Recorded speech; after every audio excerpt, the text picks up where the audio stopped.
अस्सलाम वालेकुम व्यूअर्स, इस वक्त मैं लाहौर में मौजूद हूँ और ये सामने जो आप दरख्त देख रहे हैं ये शरीफ बरदरान का घर है और शरीफ मेडिकल कम्प्लेक्स है। ये आप देख सकते हैं।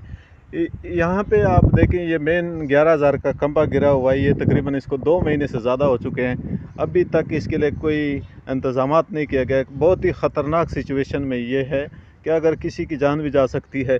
अभी तक इसके ऊपर कोई अमल नहीं हुआ। 2 महीने से ये खंभा, ये देखें 11,000 का लाइन है और ये 11,000 का लाइन गिरने के करीब है। किसी के सर के ऊपर भी गिर सकता है और ना ये घर भी है और कोई खेती बाड़ी के लिए आता है उसके लिए भी ख़तरा है। रात को कोई आ सकता है, तो बहुत से मामलात हो सकते हैं। इसको सही करने के लिए कोई इंतज़ामिया अभी तक आई नहीं।